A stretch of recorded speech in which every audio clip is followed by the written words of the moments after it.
Hey everyone, REDyTay here, back at it with another solo Pokemon challenge. Beating Pokemon LeafGreen with a single Clefairy had a rough start, a smooth middle, and a surprisingly hard end where a win was only possible due to Clefairy's versatile TM list. Well, this challenge is probably going to be more like the Skarmory challenge we did previously due to our typing. Today we are going to try to see if you can beat Pokemon Gold with only one Scizor. This one feels like a long time coming for me. Ever since I saw Scizor in Generation 2 releases, I wanted one on my team. They just look so cool, and Steel type was a new type, so it just seemed like a really exciting Pokemon to use. The only problem is I never got around to trading a Scizor holding a Metal Coat with someone to evolve it, so I never exactly had one. This is almost a childhood dream come true. But it's looking like it's still going to be a challenge. I mean, base stats are at 500, which is not bad at all. It's the same as Scizor, it's just a slightly different distribution. We are basically sacrificing some speed for increased attack and defense stats. I am bummed that we will be slower, but I do like the physical stats. Health isn't bad, but I am concerned about our special defense. I don't really care about our special attack stat because just like our Skarmory run, we won't be using that stat really. But we are going to be hit with a lot of special attacks in this run, and I don't want it to be a major weakness. Steel typing is, once again, an advantage here. We are resisting a lot of types, and only have one weakness. It's a double weakness to fire, which isn't ideal, but at the same time I feel like fire isn't that prevalent in this generation. Also, being immune to poison is always a plus to me. Moveset wise, yeah, there isn't much to shake a stick at here. Yes, the bug steel type only learns one steel move and no bug moves. Also, Slash is our strongest learned move. Well, we are a spin-off of Scizor. TM list is a little better. It's basically some more run-of-the-mill normal moves and one more steel move and Fury Cutter, which proved to be useless in our Scizor run. Let's dive in and see how Scizor fares on his own. But first, the rules. I can only use one Scizor throughout the whole run. I can still use other Pokemon for HM so we can still get around, however. No cheats or hacks can be used to advance, and I'm going to continue with the trend of no items can be used in battle, only held items given to Scizor before the battle begins. I'm having a hard time judging how this challenge is going to go. We can benefit from our typing and stats a lot here, but I am worried about how our moveset is going to hinder us from being really dominant. I could be wrong, so let's jump in and see how this really goes. So we're starting the challenge like we always do. We meet with Professor Elm and get Scizor. I set up the Pokemon randomizer so Scizor could replace Chikorita, meaning our rival would have Cyndaquil. Obviously the biggest threat amongst the starters we can choose. I named Scizor 10 at 2 because we've kind of seen this before. We start the game with only Quick Attack and Leer at our disposal, so at least we always hit first for now. I purposefully avoid grinding against wild Pokemon as we make our way to see Mr. Pokemon so that when we first encounter our rival, we are both at level 5. Even with matching levels, we still have an advantage here. Obviously Cyndaquil doesn't have any fire moves at the moment, so it has to use Leer to lower our defense. This whole time though, we just spam Quick Attack, making this win really easy. Let's get some levels going and see how Faulkner goes. At first I was a little nervous about the first gym because flying is super effective against bug, but wait, being part steel makes flying just have normal type effectiveness.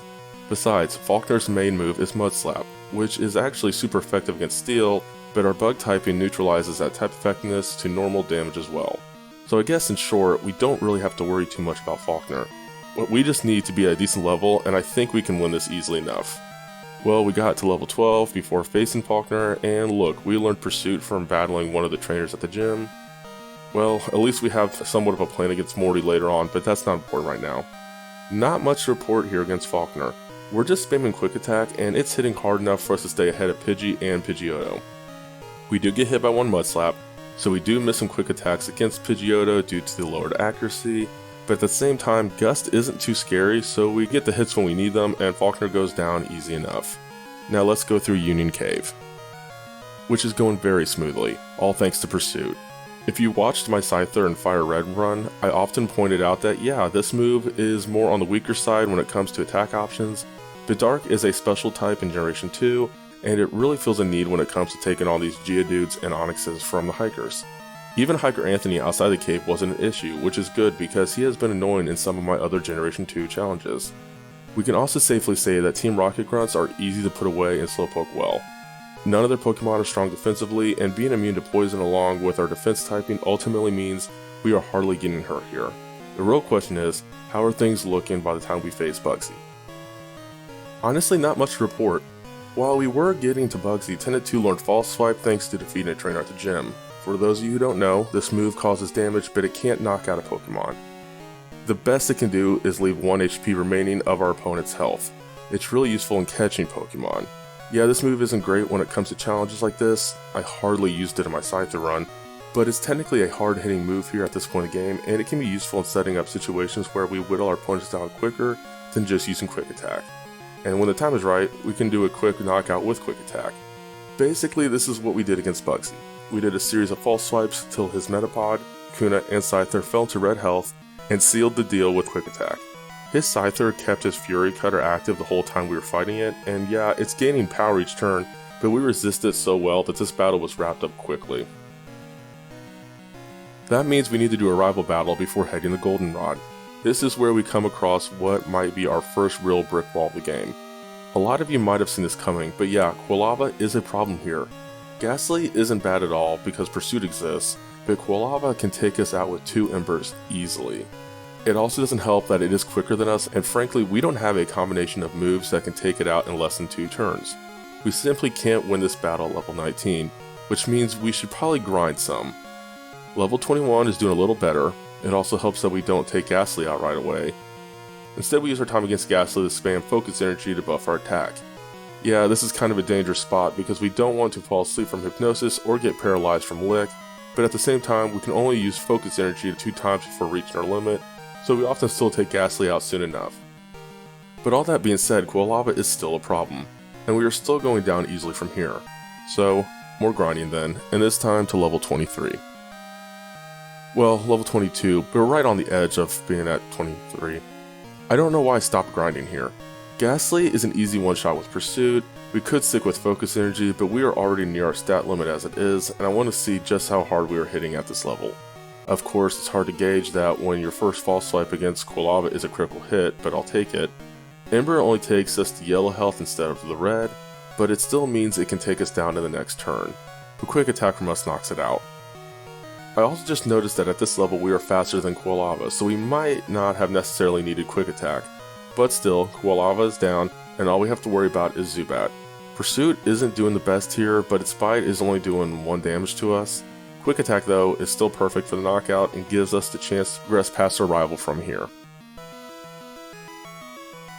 Which means we can move through the Ilex Forest and head to Goldenrod.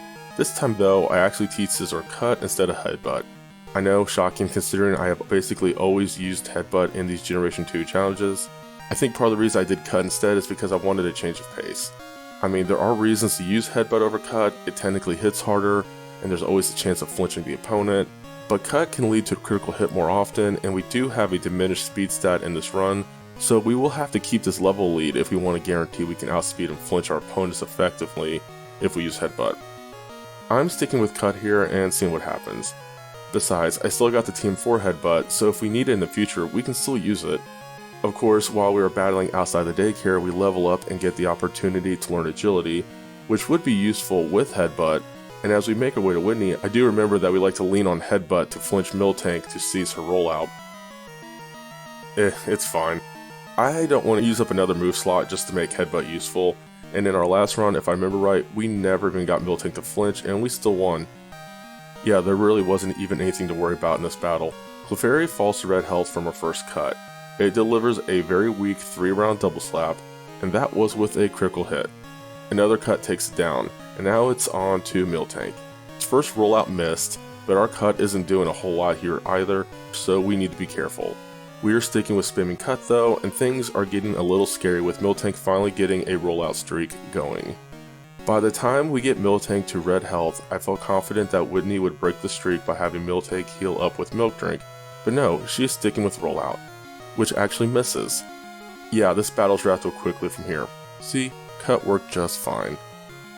But we all know it will be a useless move when it comes to battling Morty for the next badge. He likes ghost types, and that eliminates 2 of our attacking moves. Luckily, we have Pursuit. I'm so thankful for this weak Dark move. It really proved its worth in my Scizor run, and the move is perfect for this upcoming gym. That being said, we still lost on the first attempt, and it was all because the first Haunter got lucky putting us to sleep with Hypnosis. From there it hit us with 4 Nightshades, so by the time we woke up and finished it off with another Pursuit, we were in a bad spot. Of course, leveling up gave us a little more health, but the big surprise from the level up is Tenet 2 can learn Metal Claw. I forgot that was coming up. I replaced Quick Attack with our new move, and this thing is already worth it by how much damage it deals with Gengar. But unfortunately, we got put to sleep and went down from a couple of Dream Eaters. Okay, second attempt is a completely different story. Ghastly goes down to one pursuit just like last time, but Haunter misses its hypnosis, so 2 pursuits takes it out while we are still at full health. We level up just like last time and get Metal Claw as well. Gengar does a mean look, and Metal Claw is hitting hard again here. Gengar tries to land a hypnosis this time, and this one also misses, giving us the opportunity to knock Gengar out with Pursuit. All that is left is Morty's second Haunter, but our Metal Claw is devastating enough to knock it out in one shot. Okay, things are going pretty well at the moment. Are we going to be wrecked by the upcoming rival battle? Actually, we are looking good. Haunter is first out for rival, but just like our last battle, Metal Claw makes short work of it. Next up is Quilava, but we are faster than it, and our cut is an extremely clutch critical hit. That just saved us a lot of time. Magnemite is now out, and I tried to see how well it handles Metal Claw. It does alright, but it's not great.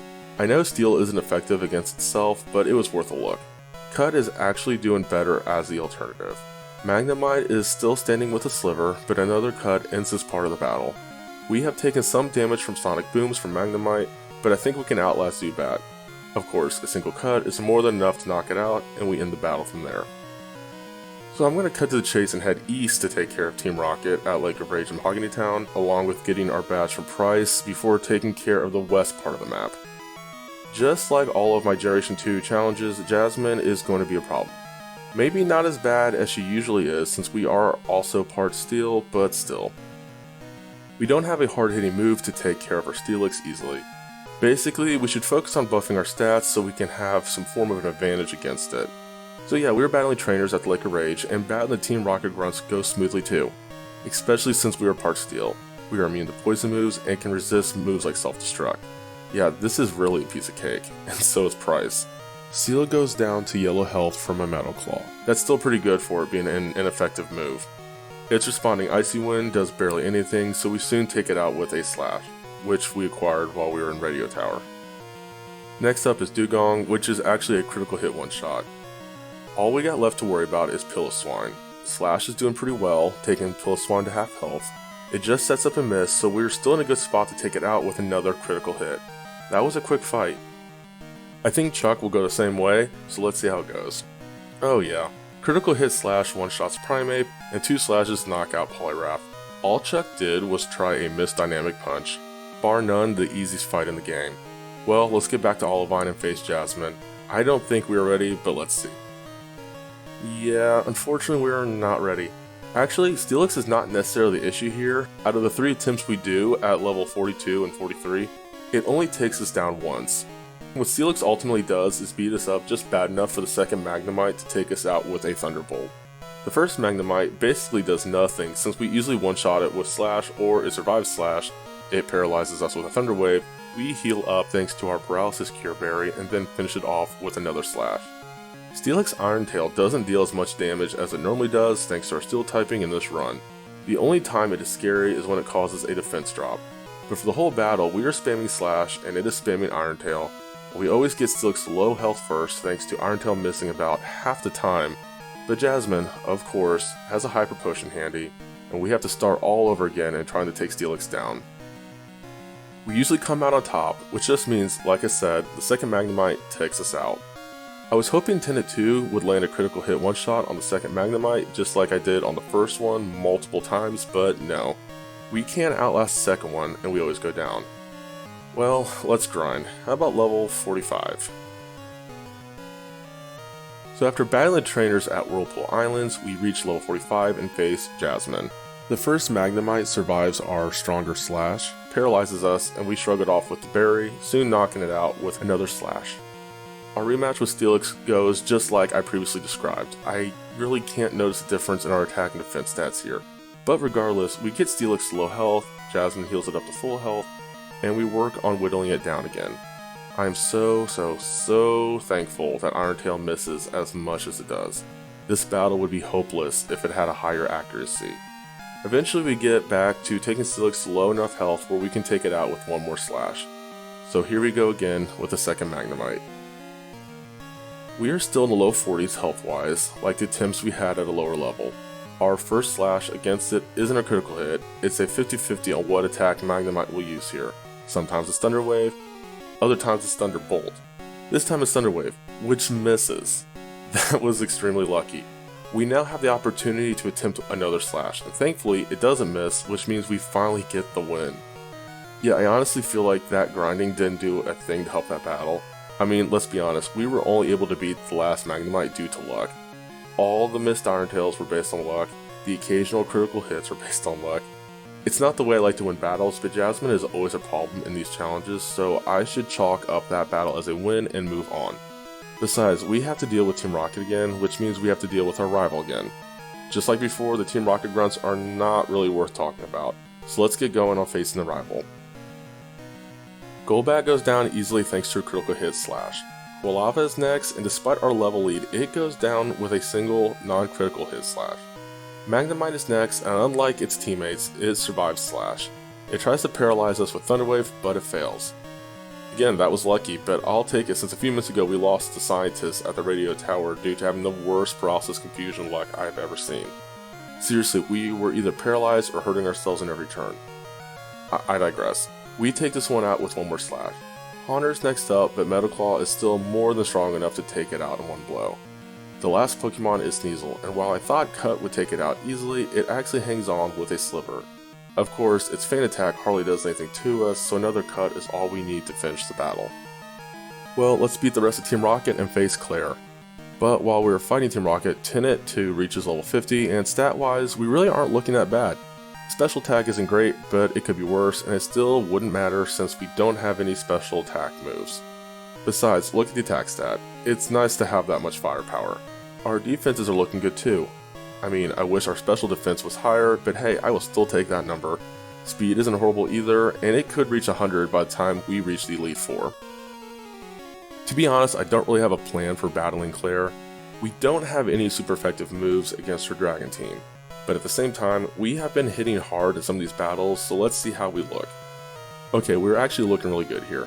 Every Dragonair went down to a single slash, and Kingdra might have survived the slash, but we just took a little damage from a Surf, so we hit it with one more slash and easily got our last Johto gym badge. While we are making our way through Victory Road, let's talk strategy. Honestly, I don't really have any.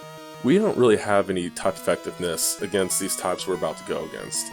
Well, mainly Koga since he likes poison types, but for the majority of these battles, we're just going to have to focus on hitting hard and hopefully being able to withstand the blows that come our way. Thankfully, the Steel type is great for that for the most part. We get through Victory Road easily enough, and before you know it, we are starting the last battle we have with our rival. Honestly, I wish I had more to report for this. Sneasel is a one-shot with Slash. Typhlosion should have been terrifying, especially since we couldn't one-shot it, but instead our rival just had him use Smokescreen, and it missed. So we took it out with Cut. There's no way our rival didn't just throw that fight. Golbat was also one shot with Slash. Magneton actually is still standing in the green from a slash, which could mean we finally have a formidable opponent.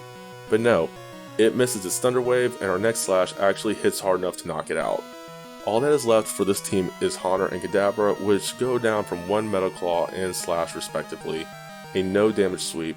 Was this even a fight? Okay, well we know the Elite Four won't be a cakewalk like that. I battled some odd Pokemon to even up Tinnet 2's level to 58, and stat-wise things are looking pretty good. We are above 100 on everything. Our attack is almost at 200, and that's kind of insane to me. Realistically, Scizor should be able to beat the Elite Four. I don't really doubt that he can do it. He's an evolved Pokemon and is part Steel type. He has a lot of things going for him. The question is which level. We can hit really hard physically, but some of these future opponents can be rather tanky defensively, and I hope that doesn't stall us too much. Also, I'm hoping Karen's Houndoom isn't a brick wall. But let's jump in and see how things are really looking. Well, we lost our very first attempt against Will. Cut didn't one-shot Xatu, which meant it got a chance to confuse us with Confuse Ray. Sidekick didn't hit too hard, but it really stacked up when we hit ourselves in confusion for every single turn. Let's try this again. This time we're just going to choose a harder hitting move. Slash is doing better against Xatu, but it's still standing with a little health left. In this run though, Xatu uses Psychic instead of Fuse Ray, so we just take a little damage and knock it out with a cut. Will still thinks he can take us down with another Xatu, so he sends out his second one. But this exchange goes better for us with our Slash landing a critical hit. Jinx is also a one-shot thanks to Metal Claw, and actually we keep the one-shots coming with another critical hit Slash against Exeggutor. All we have now is Slowbro. Slash isn't a critical hit, so we really only bring it to half health. It just uses a curse though, so I'm not scared. Another Slash doesn't take Slowbro out, and he responds with a Psychic. I really like the fact that Steel resists Psychic. We have barely taken any damage and easily finished Slowbro and ultimately will on our second attempt. The other great thing about Scizor being part Steel is that it means we are also immune to poison, which means Koga should be a piece of cake. Well, we're starting off really well by one-shotting Ariados with Metal Claw. Venomoth is also a one-shot with Slash. Those didn't really scare me. The one Pokemon on Koga's team that concerns me is Fortress. This guy is also part Steel and we don't really have a good solution against him. Of course, he doesn't really have a good way to knock us out either. Our first Slash against it was a critical hit, but it really only takes out 1/3 of its health. Let's see what Fortress uses against us. Oh, Spikes. Okay. Oh, and Protect. Well, I should have seen that coming. Well, we waste the Slash there, then land that move on the next turn. From here, we finally get hit by attack in this battle as we take a little damage from a Swift. I know it's not going to be real effective, but I decided to see how Metal Claw goes. Yeah, it's not great, but it's nice to have Fortress in red health. Fortress then stalls with another Protect, but we get a chance the next turn to use Metal Claw, which is just strong enough to knock Fortress out. Now we are facing Muck, which is tanky in his own right. Slash is still doing a good job here, but we might be stalled a little by it using Acid Armor. Oh, never mind. Metal Claw soon takes it down. Now let's see what Crobat does. It can't hit us hard, but it can be annoying and stalling us. Case in point, it's faster than us and uses Double Team, meaning we miss our next Metal Claw.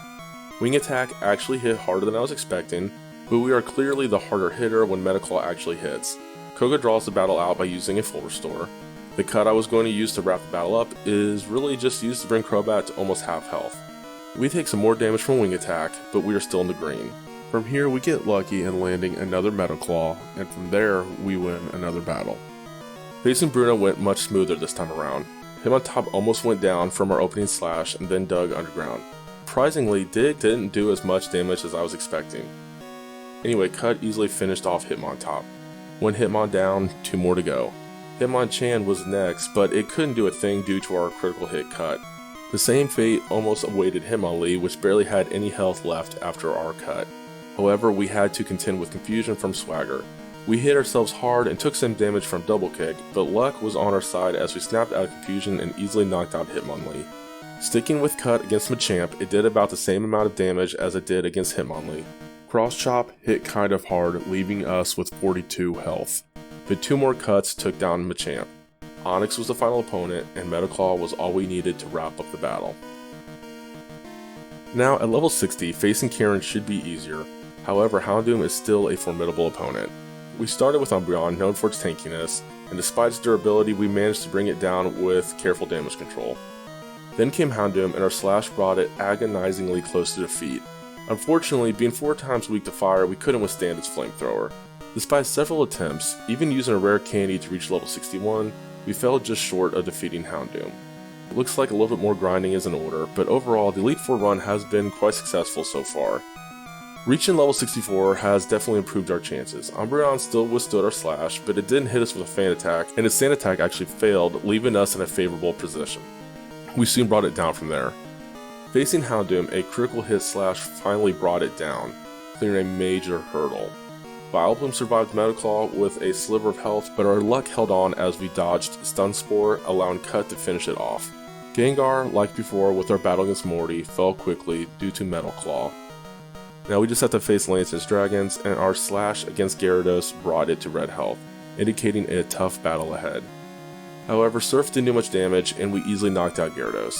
Then came Charizard, and despite a strong Slash, we fell short of knocking it out. While we could survive a flamethrower with only 2 HP left, that wasn't ideal, especially with Dragonite up next. Slash didn't perform well against Dragonite, and Fire Blast would have ended us even at full health. It seems another round of grinding might be necessary, but I'm going to give this one more attempt before we actually admit to that. Gyarados is still standing after our slash, but isn't hitting us hard with Surf, it just uses a Rain Dance, which in actuality Lance just did us a favor. We take Gyarados out soon after, and we are sitting in a great spot due to being at full health, and Charizard's fire moves are going to be weakened.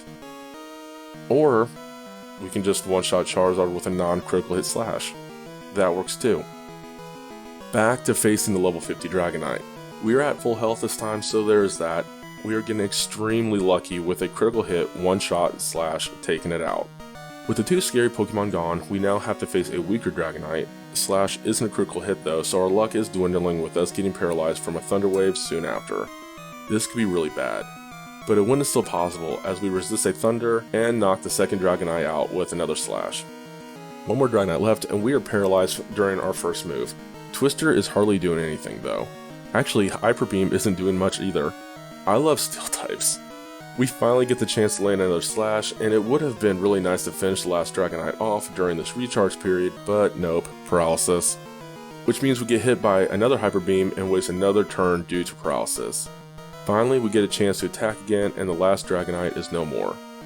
Okay, now we just have to take care of Aerodactyl, which would be really easy if we weren't paralyzed. Case in point, we are now slower than Aerodactyl, which means Rock Slide causes flinching.